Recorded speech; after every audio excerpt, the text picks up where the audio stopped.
السلام عليكم ورحمة الله وبركاته. نحمده ونصلي على رسوله الكريم، أما بعد فقد قال الله تعالى في القرآن العظيم في الفرقان المجيد بعد أعوذ بالله من الشيطان الرجيم بفضل بسم الله الرحمن الرحيم أفلا يتدبرون القرآن ولو كان من عند غير الله لوجدوا فيه اختلافا كثيرا. قال نبينا صلى الله عليه وسلم تركت فيكم أمرين لن تضلوا ما تمسكتم بهما كتاب الله وسنة رسول الله صلى الله عليه وسلم. صدق الله مولانا العلي العظيم وصدق رسوله النبي الكريم ونحن على ذلك من الشاهدين والشاكرين والحمد لله رب العالمين. புகழும் புகழ்ச்சியும் ஏக வல்லவனாகிய அல்லாஹ் ஒருவனுக்கே உண்டாகட்டுமாக. அல்லாஹ்வின் ஸலாத்தும் ஸலாமும் அருமை நாயகம் முஹம்மது ரசூலுல்லாஹி ஸல்லல்லாஹு அலைஹி வஸல்லம் அவர்கள் மீதும், அன்னவர்களை குற்றோடு பின்பற்றிய உத்தம சஹாபாக்கள், சத்திய தாபிஈன்கள், தபா தாபிஈன்கள், ஷுஹதாக்கள், நாதாக்கள், வலிமார்கள், குறிப்பாக ஜும்ஆவினுடைய இந்த முபாரக்கான மஜ்லிஸில் அமர்ந்திருக்கக்கூடிய நம் அனைவர்களின் மீதும், நம்மை ஈன்றெடுத்த நம்முடைய பெற்றோர்களின் மீதும் அல்லாஹ்வின் சாந்தியும் சமாதானமும் வற்றாத கருணையும் என்றென்றும் நின்று நிலைத்திருக்கட்டுமாக. ஆமீன். கண்ணியத்திற்குரிய அல்லாஹ்வின் நல்லடியார்களே, அல்லாஹ் ஜல்ல ஷானுஹு தஆலா தன்னுடைய அருள்மறையாம் திருமறையிலே அழகாக கூறி காட்டுவான். அஃபலா யததப்பருனல் குர்ஆன, அல்லாஹ்வினுடைய இந்த வேதத்தை, நாம் உங்களுக்கு அருளாக இறக்கி வைத்த இந்த வேதத்தை நீங்கள் ஆய்வு செய்ய வேண்டாமா? இந்த வேதங்களை படித்து இதில் கூறப்பட்டிருக்கக்கூடிய உண்மைகளை விளக்கி நீங்கள் உணர வேண்டாமா என்பதாக அல்லாஹ் தன்னுடைய வார்த்தைகளிலே சொல்லி காட்டுவார். இந்த குர்ஆன் அல்லாஹ்விடத்தில் அல்லாமல் மற்றவர்களிடத்தில் இருந்து வந்திருந்தால் இது எவ்வளவு மாறுபாடுகள், எவ்வளவு முரண்பாடுகள் ஏற்பட்டிருக்கும் என்பதை நீங்கள் சிந்தித்து பார்க்கவில்லையா என்பதாக அல்லாஹ் கேட்கின்றார். இன்றைக்கு இந்த குர்ஆன் யாருக்கு சொந்தமாக இறக்கப்பட்டதோ, இந்த குர்ஆனை எங்களுக்கு உரியது என்று யார் உரிமை கொண்டாட வேண்டுமோ அப்படிப்பட்ட நாம் எல்லாம் இந்த குர்ஆனை ஆய்வு செய்யக்கூடிய விஷயத்திலே மிகவும் பின்தங்கி இருக்கின்றோம். குர்ஆனை நாம் எடுத்து பார்த்தால் 1400 ஆண்டுகளுக்கு முன்பு இறங்கி இருந்தாலும் கியாமத் வரைக்கும் வரக்கூடிய எல்லா சூழ்நிலைகளையும் எல்லா காலங்களுக்கும் ஒத்து போகக்கூடிய ஒரு அற்புதமான வேதமாக அல்லாஹ் குர்ஆனை இறக்கினார். குர்ஆனை எடுத்து ஆய்வு செய்து பார்த்தால் தெரியும் குர்ஆன் எதையெல்லாம் நமக்கு போதிக்கின்றது, எதை நோக்கி நமக்கு வழிநடத்தி கொண்டிருக்கின்றது, அந்த குர்ஆன் எப்படிப்பட்ட தாக்கங்களை எல்லாம் இந்த உலகத்திலே ஏற்படுத்தி இருக்கின்றது என்பதை நாம் புரிய முடியும். இன்றைக்கு யூதர்கள் இந்த குர்ஆனை நாம் ஆய்வு செய்வதை விட மிக ஆழமாக, அதிகமாக, நுட்பமாக அவர்கள் ஆய்வு செய்திருக்கின்றார்கள். இந்த குர்ஆனுடைய வார்த்தையை எல்லா விஷயங்களிலும் எடுத்து அவர்கள் பொறுத்துவிட்டு இந்த குர்ஆனை யாராலும் எதுவும் செய்துவிட முடியாது. இந்த குர்ஆனிலே அல்லாஹ் ஒரு வசனத்தை அழகாக சொல்லி காட்டுவார். இன்னா நஹ்னு நஸல்னா ذிக்ர வ இன்னா லஹு லஹாஃபிதூன். ஏனென்று சொன்னால் இதற்கு முன்னால் அருளப்பட்ட தௌராத்தோ, இன்ஜீலோ, சபூரோ இன்று வரைக்கும் அது இறக்கப்பட்டதை போல பாதுகாக்கப்படவில்லை. பின்னால் வந்த யூதர்கள், கிறிஸ்தவர்கள் பல விஷயங்களை சேர்த்தார்கள், பல விஷயங்களை எடுத்தார்கள். மனிதனுடைய வார்த்தைகளும் கருத்துக்களும் ஒரு வேதத்துக்குள்ள போயிருச்சுன்னா அது இறைவனுடைய வேதமாக இருக்குமா? அது இறைவனுடைய வேதமாக நாம் எடுத்துக்கொள்ள முடியுமா? ஆனால் அல்லாஹ் குர்ஆனை பாதுகாக்கின்றான். ஏன்? எந்த வேதத்திலும் கூறாத ஒரு வார்த்தையை அல்லாஹ் இந்த வேதத்தில் கூறான். என்ன தெரியுமா? இந்த குர்ஆனை நாமே இறக்கினோம், இன்னும் நாமே இந்த குர்ஆனை பாதுகாப்போம். எந்த விதத்திலையும் அல்லாஹ் சொல்லல. இந்த வேதத்தில் அல்லாஹ் கூறினான், இந்த வேதத்தை நம்ம தான் இறக்கணும், நம்மளே இந்த வேதத்தை நாம் பாதுகாப்போம் அல்லாஹ் சொல்றான். இன்னும் பாதுகாத்துக் கொண்டிருக்கின்றான். இன்னும் கியாமத் வரைக்கும் இந்த வேதத்தை அல்லாஹ் பாதுகாப்பான். இந்த குர்ஆனை படிக்கிறதுனால, இந்த குர்ஆனை மனனம் செய்வதனால இந்த குர்ஆனை பாதுகாக்கக்கூடியவர்களாக நாம் ஆயிடுவோமா? இதை பாதுகாக்கக்கூடிய பொறுப்பு யார் இடத்துல இருக்கு? அல்லாஹ்விடத்தில். எவ்வளவோ சூழ்ச்சிகளை எல்லாம் இந்த குர்ஆன் கடந்திருக்கு. எவ்வளவோ கடினமான உள்ளங்களை எல்லாம் இந்த குர்ஆன் உருக்கி இருக்கு. அவர்களுடைய உள்ளங்களுக்குள் உட்கொண்டு அந்த குர்ஆன் அவர்களை ஆட்சி செய்திருக்கு என்பதை நாம் யாரும் மறுத்துவிட முடியாது. இந்த குர்ஆனுக்கு அவ்வளவு ஆற்றல் இருக்கின்றது. இவ்வளவு ஆற்றல் மிக்க குர்ஆனை இன்னைக்கு நம்ம என்ன செய்யறோம்? ஏதோ நேரம் கிடைச்சா எடுத்து ஓதுவோம், இல்ல வீட்டுல ஏதோ ஒரு நல்லது ஒரு கெட்டது ஏதோ ஒரு நிகழ்வுகளுக்கு எடுக்கக்கூடிய ஒரு சம்பிரதாய பொருளாக இன்றைக்கு குர்ஆனை நாம் மாற்றி, எவ்வளவு வேதனைக்குண்டான ஒரு விஷயம். இன்றைக்கு குர்ஆனுக்கும் நமக்கும் உண்டான தொடர்பு எவ்வளவு இருக்கின்றது. இன்றைக்கு குர்ஆனை நாம் எந்த அளவிற்கு ஆய்வு செய்திருக்கின்றோம் என்பதை நாம் விளங்கிக் கொள்ளும்.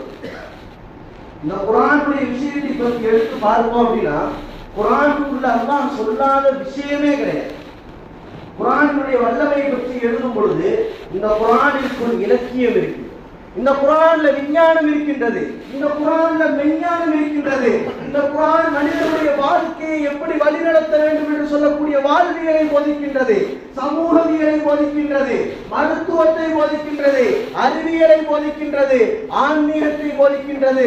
ஒரு மனிதன் எந்த கட்டத்தில் எப்படி செயல்பட வேண்டும், அவன் சாதாரணமாக மனிதனாக இருந்தால், அவன் ஒரு வியாபாரியாக இருந்தால், அவன் ஒரு அரசியல்வாதியாக இருந்தால், அவன் ஒரு மருத்துவனாக இருந்தால், அவன் ஒரு அறிவியல் விஞ்ஞானியாக இருந்தால், இந்த குர்ஆன் எல்லோரை பற்றியும் பேசுகின்றது.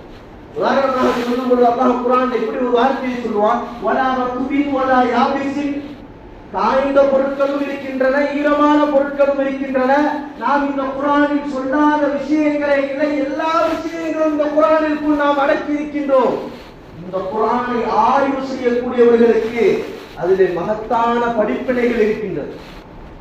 இந்த குர்ஆனை விளங்கக்கூடியவர்களுக்கு, இந்த குர்ஆனை ஆய்வு செய்து பார்த்தவருடைய உண்மைகளை விளங்கக்கூடியவர்களுக்கு இதில் மிகப்பெரிய மகத்தான படிப்பினைகள் இருக்கின்றது என்பதாக அல்லாஹ் குர்ஆனிலே சொல்லி காட்டுகிறார். குர்ஆன் மனிதனை பார்த்து சொல்லுவது என்ன தெரியுமா? உனக்கு என்ன தேவையோ என்னைய படி, என்னுடைய போதனைகள் உன்னுடைய பிரச்சனைகளுக்கு சரியான தீர்வுகளை ஏற்படும். உன்னுடைய சிரமங்களில் சரியான வழிகளை என்னுடைய போதனைகள் உனக்கு ஏற்படுத்தும் சொல்லுது குர்ஆன். இன்னைக்கு நம்மள எத்தனை பேர் குர்ஆனை எடுத்து நம்முடைய பிரச்சனைகள் வந்தாலும் இந்த குர்ஆனை எடுத்து இந்த குர்ஆன் நம்முடைய வாழ்க்கையை பற்றி, வியாபாரத்தை பற்றி, இன்னைக்கு நம்ம எப்படி செயல்படணும், குர்ஆன் என்ன வழிகாட்டுது, எத்தனை பேருக்கு நீங்க வழிகாட்டியா இருக்கோம்? இன்னைக்கு திரைகளில் பார்க்கக்கூடியவர்களை, இந்த உலகத்துல பொய்யாக ஒரு விபத்தை உருவாக்கி வாழக்கூடியவர்களை நம்முடைய வழிகாட்டிகளாக நாம் எடுத்துக்கொண்டு இன்னைக்கு செல்லக்கூடிய ஒரு அபலமான ஒரு நிலை இன்றைக்கு நிலவி கொண்டிருக்கிறது. கண்ணியமானவர்களே, இந்த குர்ஆனை ஆய்வு செய்தவர்கள் எல்லாம், இந்த குர்ஆனை பெயரை நிரூபித்து விடலாம் என்று சொன்னவர்கள் எல்லாம் நேர்வழி பெற்று இந்த குர்ஆனை பற்றி இன்னும் ஆய்வு செய்து கொண்டிருக்கின்றார்கள். தொட்ட யாரையும் இந்த குர்ஆன் சும்மா விடல. இந்த குர்ஆனை இது ஒரு சாதாரண புத்தகம் தான் அப்படின்னு சொல்லிடலாம் எடுத்த யாரையும் இந்த குர்ஆன் என்ன செய்யல, சும்மா விடல. அவர்களுடைய உள்ளத்தை உட்கொண்டு மிகப்பெரிய ஒரு ஒழுக்கத்தை அவர்களுடைய உள்ளத்தில் ஏற்படுது. சாதாரண மாற்றங்களை எல்லாம் இல்லை. மன்னர் மஹ்மூத் ரஷீத் சொல்லி ஹாரூன் ரஷீதினுடைய மகன், அவர் என்ன செய்யறாரு, ஒரு நாள் ஒரு பெரிய நிகழ்வுல இருக்கும் பொழுது, இன்னைக்கு இந்த கேலிகிராஃபிலாம் எழுதுவாங்க தெரியுமா, அழகாக கேலிகிராஃபி. அப்போ ஒரு யூதர் உட்கார்ந்து முன்னாடி எழுதிக்கிட்டு, அவருடைய எழுத்துக்களை பார்க்கும்போது அப்படியே அச்சடிக்கப்பட்டதை போல அவ்வளவு அழகாக எழுது. அந்த எழுத்தை பார்த்தோன்னே, அந்த அரபு எழுத்துக்களை பார்த்தோன்னே மன்னர் மஹ்மூத் ரஷீதுக்கு பெரிய ஆசை வந்தது. ரொம்ப அழகா எழுதுறாரு, இவருக்கு நம்ம என்ன செஞ்சிடக்கூடாது, விட்டுறக்கூடாது. ஒரு உடனே நம்ம என்ன டைரக்ட் அப்பாயின்மெண்ட் அரசு. இன்னைக்கு யாராவது ஒருத்தர் கவர்மெண்ட்ல இருந்து சிஎம் கூப்பிட்டு, இல்ல ஒரு அபிஷியல் ஒரு அமைச்சர் கூப்பிட்டு டைரக்டா அப்பாயின்மெண்ட் பண்ணா நம்ம யாராவது வேணாம்னு சொல்லுவோமா? வேலையை நீ என்ன எதிர்பார்க்கிறியோ அதை விட அதிகமா நான் தரேன். நீ என்ன எதிர்பார்க்கிறியோ அதை விட அதிகமான சம்பளம்.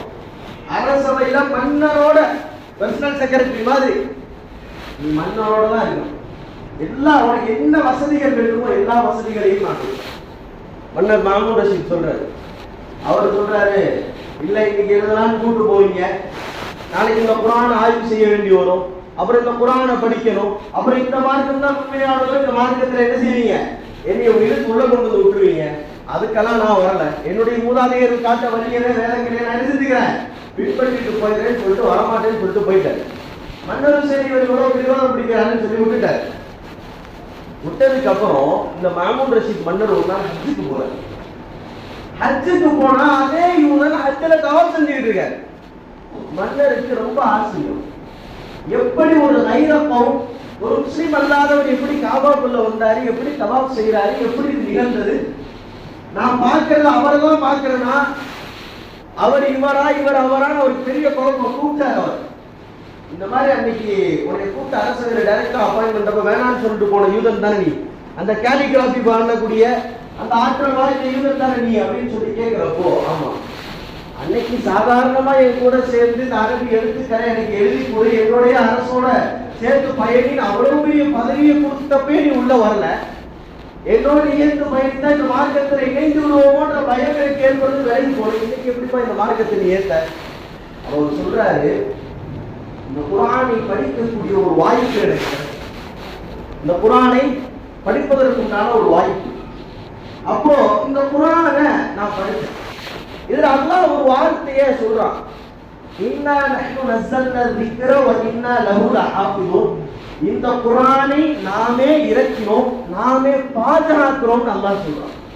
இந்த பாதுகாக்கிறன்ற அல்லாஹ்வுடைய வார்த்தையை நான் சோதித்து பார்க்கலாம்னு முடிவு பண்ணி தௌராத் சொல்லக்கூடிய தௌராத்தை எடுத்து அதுல முழுவதுமாக நான் என்ன செஞ்சேன், ஒரு சில வார்த்தைகளை நீக்கம் பண்ண, நல்ல எழுத்தாற்ற நல்ல சிந்தனை உள்ள ஆள், நான் நல்ல கருத்துக்களை எழுதுவேன். அவ்வளவு சீக்கிரம் என்னுடைய கருத்துக்களை என்ன செய்ய முடியாது, கண்டுபிடிக்க முடியாது. அதற்கு தோல்வாக நிறைய கருத்துக்களை நான் எழுதுவேன். தௌராத்தை எடுத்தேன், எழுதுனேன், அதை சார்ந்த ஒரு இடத்துல கொண்டு போய் கொடுத்தேன். அற்புதமான படைப்பு, அருமையாக உருவாக்கி இருக்கீங்க. இந்த வேதம் நீங்க எழுதுற பிறகு மிகப்பெரிய ஒரு சிறப்பை பெற்று வாங்கி அவர்களுடைய அந்த முக்கியமான இடத்துல உயர்த்தத்துக்கு வச்சுட்டு அவர்கள் புகழ்ந்தார்கள், பெருமை கொண்டார்கள். நான் அடுத்ததாக இஞ்சியில எடுத்தேன், பைபிள் எடுத்தேன். அதை நிறைய விஷயங்களை ஆய்வு செய்து அவர்களுடைய சொந்த கருத்துக்களை ஒரு சில இடங்கள்ல நீக்கி என்னுடைய சொந்த கருத்துக்களை உள்ள எழுதுனேன். என்னுடைய சொந்த கருத்துக்களை என்ன செஞ்சேன், உள்ள எழுதுனேன். எல்லாத்தையும் எழுதிட்டு இவர்களாவது கண்டுபிடிக்கிறாங்களான்னு பார்ப்போம்னு சொல்லி போய் கொடுத்தேன். அவர்களும் அதை வாங்கினார்கள், படித்தார்கள், முழுவதுமாக ஆய்வு செய்தார்கள். இஞ்சியில இவ்வளவு அற்புதமாக எழுதக்கூடியவர் யாருமே கிடையாது உங்களை தவிர. அவ்வளவு அற்புதமாக நீங்க எழுதிருக்கீங்க, இஞ்சியில கோர்வை செஞ்சு எழுதிருக்கீங்கன்னு என்னுடைய சொந்த கருத்துன்னு கூட தெரியாம அவர்கள் வாங்கி எழுதிட்டாங்க. உயரமான அவர்களுடைய இடத்துல வச்சு என்னை போற்றுதலுக்குரியவராக பெருமைக்குரியவராக ஆக்கினாங்க. இப்போ நான் என்ன செஞ்சேன், அல்லாஹ்வுடைய வசனத்தை சோதித்து பார்ப்பதற்காக அல்லாஹ் என்ன சொல்றான், இன்னா நஹ்னு நஸல்னா ذிக்ர, இந்த குர்ஆனை நாமே இறக்கினோம், வ இன்னா லஹு லஹாஃபிதுன், நாமே இதை பாதுகாக்கிறோம்னு சொல்றான்ல. இந்த குர்ஆனை பாதுகாக்கிறானான்ற சோதனையை செஞ்சு பார்க்கலான்னு குர்ஆனை எடுத்தேன். அதில் ஒரு சில இடங்கள்ல ஒரு சில வாக்கியங்களை நீக்கம் செய்த, என்னோட ஒரு சில கருத்துக்களை அந்த ஆயத்துகளோடு சேர்த்து கொண்டு போய் கொடுத்தேன். சேர்த்து கொண்டு போய் என்ன செஞ்சேன், கொடுத்தேன். இந்த குர்ஆனை வாங்கினாங்க, ஆய்வு செஞ்சாங்க. ஆளை விட்டு நீ தூக்கிட்டு வர சொல்லிட்டாங்க. ஆளை விட்டு என்ன செஞ்சுட்டான், தூக்கிட்டு வர சொல்லிட்டாங்க. இஸ்லாமிய மார்க்க அறிஞர்களை காவலாளிகளை விட்டு நீ தூக்கிட்டு வர சொல்ல நானும் பார்த்துட்டு போறேன். தூக்கி மூஞ்சில விட்டு எழுந்தான். நான் எழுதுனது என்ன செஞ்சார்கள் அவர்கள் அந்த அறிஞர்கள், தூக்கி மூஞ்சில அடிச்சு, இது குர்ஆனே கிடையாது, இறைவனுடைய வார்த்தைக்கும் மனிதனுடைய வார்த்தையும் தெல்ல தெளிவாக இருக்கின்றது, இது இறைவனோட வார்த்தையே கிடையாது. நான் சேர்த்த எல்லா வார்த்தைகளையும் அவர்கள் கோடிட்டு வைத்திருந்தார்கள். அப்பொழுதுதான் நான் விளங்கிக் கொண்டேன், அல்லாஹ்வினுடைய வசனம் இந்த இடத்தில் உண்மையானது, உண்மையாக நிரூபிக்கப்பட்டதை நான் கண்கூடாக பார்த்தேன். ஏன் அல்லாஹ் என்ன சொல்றான், நாமே இறக்கணும்னு சொல்றான், நாமே பாதுகாக்கிறோம்னு சொன்னான். எல்லா வேதங்களையும் நான் மாற்றத்தை ஏற்படுத்தினேன், யாரும் கண்டுபிடிக்க முடியல. குர்ஆனில் சின்ன சின்ன மாற்றம் தான். நான் எழுதிய அந்த புத்தகம் என்னுடைய மூஞ்சியில் விசிலடிக்கப்பட்டது. நான் உணர்ந்தேன், இதுதான் உண்மையான வேதம், இதுதான் உண்மையான மார்க்கம். உடனே இஸ்லாத்தை தழுவிக்கொண்டேன் என்று சொன்னார். அப்ப குர்ஆன் எவ்வளவு ஆற்றலுடையது. எவ்வளவு அற்புதமானது இந்த குர்ஆன். இந்த குர்ஆன் நம்ம எங்கேயாவது தொட்டு ஆய்வு செஞ்சிருக்கோமா? நம்ம ஏதாவது இன்னைக்கு குர்ஆன் சம்பந்தமாக ஏதாவது ஒரு பிரச்சனை நிலவுதுன்னு வைங்களேன், நம்மளால எடுத்து கொண்டு போய் நீ சொல்வதெல்லாம் கிடையாதுப்பா, குர்ஆனுடைய அசல் அர்த்தம் இதுதான், அல்லாஹ் இந்த இடத்துல இந்த விஷயத்தை இப்படித்தான் விளக்கி சொல்லுகிறான் மனிதனுக்கு என்று நம்மால் வாதாட முடியுமா? நம்மால வாதாட முடியுமா? அந்த அளவிற்கு குர்ஆனை நாம் ஆய்வு செய்திருக்கின்றோம். ஆனால் இன்னைக்கு யூதன் எடுத்து வாதாடுறான். எந்தெந்த விஷயங்களை எல்லாம் நாம் சரியாக பின்பற்றாமல் விட்டிருக்கின்றோமோ அதையெல்லாம் சரியா எடுத்து எப்படி அடித்தால் இவர்களை ஒடுக்க முடியுமோ, எப்படி அடித்தால் இவர்களை தடுத்து இவர்களுடைய மார்க்கத்தினுடைய வளர்ச்சியை நிறுத்த முடியுமோ அப்படி அடிக்கும் குர்ஆனுடைய எல்லா ஆய்வுகளையும் தன்னுடைய அறிவுக்குள்ள கொண்டு வரும். எல்லாத்தையும் கொண்டு வரான். நாம் செய்வதை விட மிக கடுமையாக ஆய்வுகளை மேற்கொள்ளும். எகிப்தினுடைய அதிபர் ஜமால் அப்துல் நாசர் சொல்லி கிட்டத்தட்ட 1956 இருந்து 1970 வரைக்கும் 14 ஆண்டுகள் எகிப்தை ஆண்ட அதிபர். அவர் என்ன செய்யறாரு, அவருடைய ஆட்சி காலத்துல ரஷ்யாவில் மிகப்பெரிய ஒரு மாநாடு, எல்லா நாட்டினுடைய அதிபர்களும் ஜனாதிபதிகளும் அதுல பங்கேற்கிறாங்க. அவர் ஆட்சி செய்த அந்த காலத்துல தான் பாரி அப்துல் பாசித் அப்படின்றவர் தெரியாதவர் யாருக்குமே கிடையாது. ஏன்னா குர்ஆனை அழகாக ஓதுவதில் குர்ஆனத்துல மிகப்பெரிய ஒரு புரட்சியை மேற்கொண்டவர் பாரி அப்துல் பாசித். இன்றைக்கும் அவரை போன்று ஓதக்கூடியவர்கள், ஓதுவதற்கு முயற்சி செய்யக்கூடியவர்கள் அதிகம். அவ்வளவு அற்புதமாக குர்ஆன் ஓதுவார். அவரை கண்டு வியப்பார்கள், குர்ஆனை இப்படியெல்லாம் அழகாக ஓத முடியுமா? அவ்வளவு அற்புதமான ஒரு காரி. மன்னரிடமிருந்து ஒரு அழைப்பு, இந்த மாதிரி ரஷ்யாவுக்கு உலக தலைவர்கள் எல்லாம் பங்கேற்கக்கூடிய ஒரு மாநாட்டுக்கு நான் போறேன், நீங்க என்னோடு வாங்கணும். அப்ப பாரி அப்துல் பாசித் சொல்றாங்க, நீங்க எல்லாரும் அரசியல் தலைவர்கள் ஒன்று கூடு அரசியலை பத்தி பேசுவீங்க, விவாதிப்பீங்க, அதுல எனக்கு என்ன வேலை இருக்கு? நான் ஒரு குர்ஆனை அழகாக ஓதக்கூடிய ஒரு பாரி, என்னால அங்க வந்து என்ன செய்ய முடியும்? அவர் சொல்றாரு, என்னுடைய பேச்சை மறக்காம நீங்க என்னோட பயணம் செய்யுங்க. அப்போ பாரி அப்துல் பாசித் பயணத்துக்கு தயாராகி அவரோடு போகிறாரு. எல்லா நாட்டினுடைய அதிபர்கள், ஜனாதிபதிகள் அங்கே எதற்காக அந்த மாநாடு கூட்டப்பட்டதோ சம்பந்தமாக விவாதிக்கிறாங்க. எல்லாம் முடிஞ்சது. இப்போ ஜமால் அப்துல் நாசர் எந்திரிச்சு ரஷ்யாவில் நடக்கக்கூடிய அந்த மாநாடு, ரஷ்யாவினுடைய அதிபர் கம்யூனிஸ்ட் சித்தாந்தம் கொண்டவர், நாத்திகவாதி, கடவுள் மறுப்பாளர், கடவுளை ஏற்றுக்க மாட்டான். அவரிடத்துல சொல்றாரு, என்னோடு ஒரு மனிதர் வந்திருக்கார், குர்ஆனை மிக அழகாக ஓதக்கூடியவர், குர்ஆனை அற்புதமாக ஓதக்கூடியவர், ஒரு 5 நிமிடம் நேரம் கொடுத்தீங்க அப்படின்னா அவர் குர்ஆனை ஓதி காட்டுவார், ஒரே ஒரு வாய்ப்பு கொடுங்க அப்படின்னு. ரஷ்ய அதிபர் மறுக்கல, உங்களுக்கான வாய்ப்பை நான் தர்றேன், நேரம் தாராளமாக இருக்குது. அவர் ஓதுறது ஒரு 5 நிமிடம் பாரி அப்துல் பாசித் ஓடும்போது வரலாற்று ஆசிரியர்கள் பதிவு செய்யறாங்க, அங்கு கூடியிருந்த ஒட்டுமொத்த உலக அதிபர்களும் ஜனாதிபதிகளும் கண்ணீர் வடித்தார்கள். வெறும் இஸ்லாமிய நாடுகள் மட்டும் அங்க ஒன்று கூடல, இஸ்லாமிய தலைவர்களும் இஸ்லாமிய ஜனாதிபதிகள் மட்டும் ஒன்று கூடல, எல்லா நாட்டினுடைய எல்லா மதத்தினுடைய இனத்தினுடைய தலைவர்களும் அதிபர்களும் அங்க ஒன்று கூடி இருக்காங்க. பத்திரிகையாளர் அவர் ஓதி முடிச்சு மாநாடு நிறைவு பெற்றவுடனே ரஷ்ய அதிபர்கிட்டையும் மற்ற நாடுகளுடைய தலைவர்களுக்கு பத்திரிகையாளர் கேள்வி கேட்கிறான், நீங்க ஒரு நாத்திகவாதி, கம்யூனிஸ்ட் சித்தாந்தம் கொண்டவர், நீங்க எப்படி அந்த குர்ஆன் ஓதும்போது எதற்காக உங்களுடைய கண்களிலிருந்து கண்ணீர் தாரை தாரையாக விடுகிறீங்க? அப்போ சொல்றாரு, இந்த குர்ஆனினுடைய அர்த்தத்தை என்னால் விளக்க முடியல, ஆனால் இந்த குர்ஆனினுடைய வார்த்தைகளுடைய உள்ளத்தை உலுக்கி எடுத்து இன்றைக்கும் வரலாற்று ஆசிரியர்கள் பதிவு செய்யறாங்க, இந்த குர்ஆனினுடைய அர்த்தத்தை உண்மையை என்னால் விளக்க முடியல, அதனுடைய அர்த்தத்தை எப்படி விளக்கிறது எனக்கு தெரியல, ஆனால் இதனுடைய ஒவ்வொரு வார்த்தைகளுடைய உள்ளத்தை உலுக்கி விட்டது அப்படின்னா ஒட்டுமொத்த உலக தலைவர்களும் கண்ணீர் வடித்தார்கள். இதைத்தான் அல்லாஹ் குர்ஆன்ல சொல்லும் பொழுது, وَإِذَا سَمِعُوا مَا أَنزَلَ إِلَى الرَّسُولِ تَرَى أَعْيُنَهُمْ تَفِيضُ مِنَ الدَّمْعِ. குர்ஆனை ஓதும் பொழுது, நபியே நாம் உங்களுக்கு இறக்கி வைத்திருக்கக்கூடிய இந்த குர்ஆனை நீங்கள் ஓதும் பொழுது அதனுடைய உண்மை யாருடைய உள்ளத்தில் விளக்குகின்றதோ அவர்கள் கண்ணீர் விட்டு அழுவார்கள். இந்த குர்ஆனினுடைய ஆற்றல் அவ்வளவு அலாதியானது என்பதாக அல்லாஹ் குர்ஆனிலே சொல்லி காட்டுகின்றார். அற்புதமானவர்களே, இந்த குர்ஆன் நம்மின் மீது இறக்கப்பட்டது. இந்த குர்ஆன் யாருக்கு இறக்கப்பட்டது? இந்த குர்ஆனை உணர்ந்து இந்த குர்ஆன் படி நாம் செயல்பட்டு இருந்தோம் என்று சொன்னால் இன்றைக்கு நடக்கக்கூடிய அநீதிகளுக்கு நாம் எல்லாம் உள்ளாக்கப்பட்டு இருப்போமா? இன்றைக்கு இருக்கக்கூடிய பிரச்சனைகள் எல்லாம் நம் மீது சுமத்தப்பட்டிருக்குமா? அவர் சொல்லுங்கள், எத்தனை எத்தனை பெயர்கள் இந்த இஸ்லாமிய சமூகத்திற்கு இன்றைக்கு நிகழ்த்தப்படும். இந்த குர்ஆனை ஆய்வு செய்தவர்கள், இந்த குர்ஆனை உணர்ந்தவர்கள், இந்த குர்ஆன் படி நடந்தவர்கள் சஹாபாக்கள், நம்முடைய முன்னோர்கள், இமாம்கள். குர்ஆனை அவர்கள் உயர்த்தி பிடித்த காலமெல்லாம், குர்ஆனை அவர்களுடைய வழிகாட்டியா அவர்கள் முன்னிறுத்திய காலமெல்லாம் ஒரு காலமும் அவர்கள் பின்னடையவே இல்லை, ஒரு காலமும் அவர்கள் தோற்று போகவே இல்லை. அல்லாஹ் அவர்களை உயர்வை நோக்கி கொண்டு சென்று கொண்டே இருந்தார்.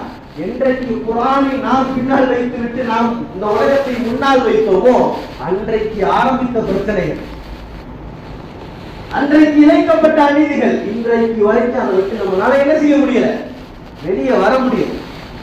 1990களில் எல்லோரும் அறிவீர்கள், கேட் ஸ்டீபன் அப்படின்னு சொல்லக்கூடிய பாப் இசை கலைஞர். அவர்களுடைய இசையை பற்றி எழுதும் பொழுது ஆரம்பத்தில் அவ்வளவு புகழ் கிடையாது. அந்த 1990களுடைய காலத்துல வரலாறு இப்படி எழுதுது, அவர்களுடைய இசையுடைய சப்தங்கள் எங்கெல்லாம் கேட்கின்றதோ, யாருடைய காதுகள் வரைக்கும், எந்த எல்லை வரைக்கும் கேட்கின்றதோ அது வரைக்கும் இருக்கக்கூடிய மக்கள் எல்லாம், குழந்தைகள் எல்லாம், முதியவர்களும் கூட அவருடைய இசையை கேட்டு ஆட ஆரம்பித்து விடுவார்கள். அவ்வளவு பிரமாதமாக இசையமைப்பார், அவ்வளவு பிரமாதமாக பாடக்கூடிய ஒரு ஆள். அவருடைய தனிப்பட்ட அந்த தனி சரிதையில எழுதும் பொழுது, சரித்திரத்தில் எழுதும் பொழுது அவர் இப்படி பதிவு செய்கிறாரு, பணம் சம்பாதிப்பது என்னுடைய உயரிய நோக்கமாக இருக்கு. ஏன்னா ஒரு காலத்துல பணம் இல்லாதனால நான் மிகப்பெரிய கஷ்டங்களை எல்லாம் நான் அனுபவிக்கப்பட்டேன், ரொம்ப பின்னால தள்ளப்பட்டேன்.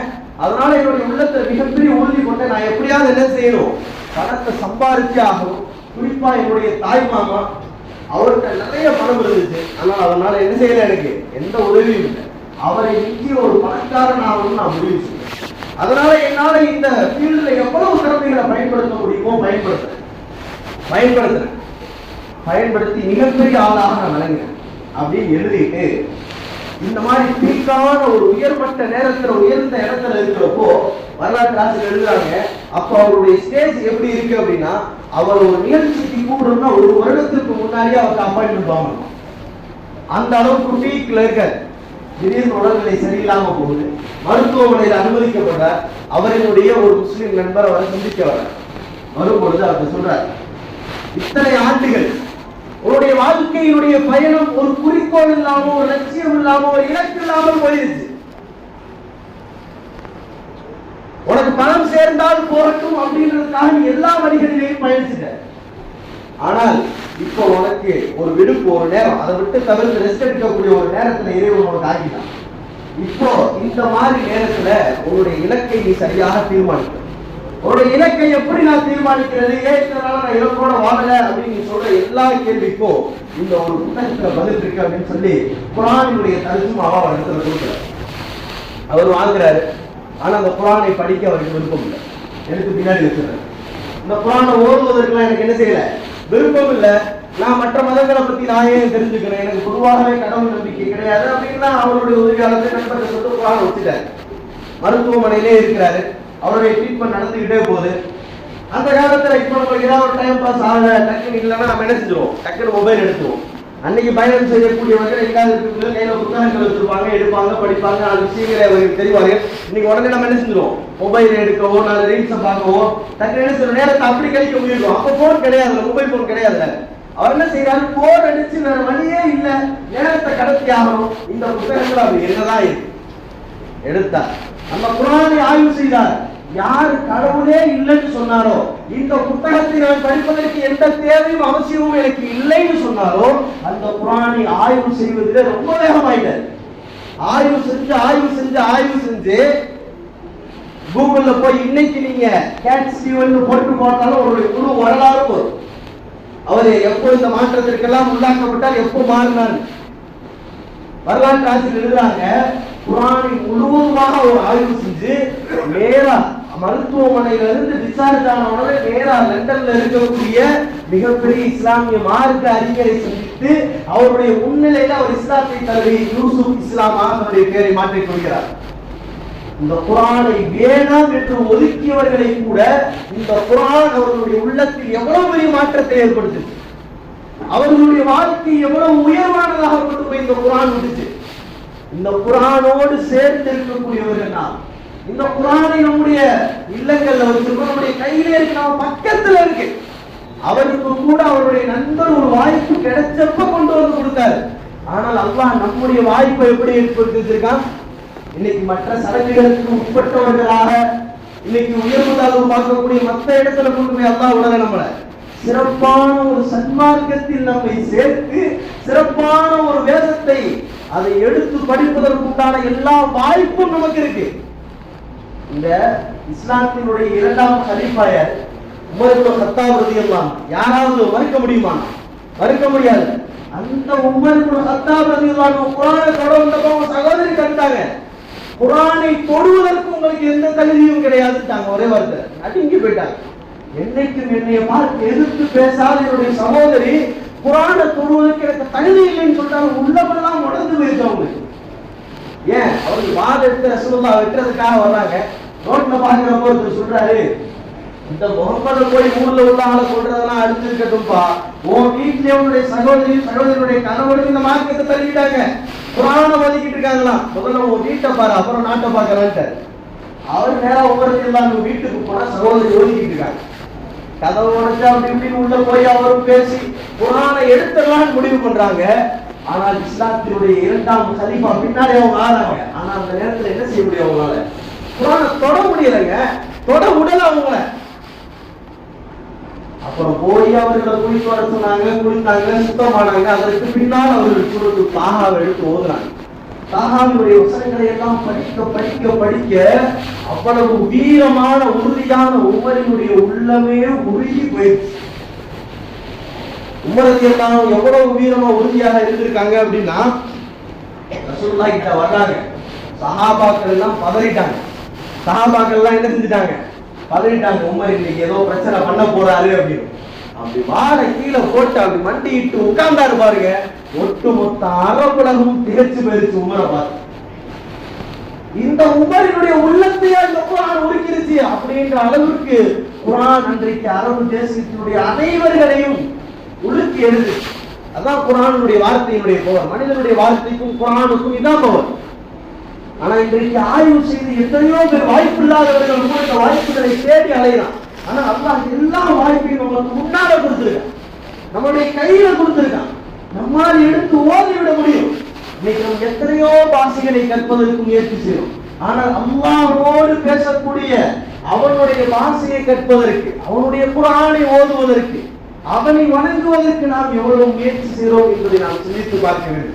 கண்ணியத்திற்குரிய அல்லாஹ்வின் நல்லடியார்களே, நாம் வாழக்கூடிய இந்த அற்புதமான ஒரு வாழ்க்கையில அல்லாஹ் நமக்கு அளித்திருக்கக்கூடிய இந்த மிகப்பெரிய ஒரு பொக்கிஷத்தை பாதுகாக்க வேண்டியது, இந்த பொக்கிஷத்தை இப்படி ஆய்வு செய்து நம்முடைய வாழ்க்கைகளை வடிவமைக்க வேண்டியது நம்முடைய கட்டாயமான ஒரு விஷயம். அதனால இது ஒரு சும்மா நேரம் போனா எடுத்து ஓதுறதுக்காக ஒரு சமைக்காக இந்த குர்ஆன்களை நாம் பயன்படுத்தாமல் முழுக்க நம்முடைய முன்மாதிரியாக நம்முடைய வாழ்க்கையிலாக இந்த குர்ஆனை எடுத்து ஆய்வு செய்து அதனை உணர்ந்து அதன்படி நடக்கக்கூடிய வாக்கியத்தை வல்ல இறைவன் நம் அனைவருக்கும் தந்த அருள் புரிவானாக. வாக்கர் தஅவானா அல்ஹம்துலில்லாஹி ரப்பில் ஆலமீன். அஸ்ஸலாமு அலைக்கும் வரஹ்மத்துல்லாஹி வபரகாத்துஹு.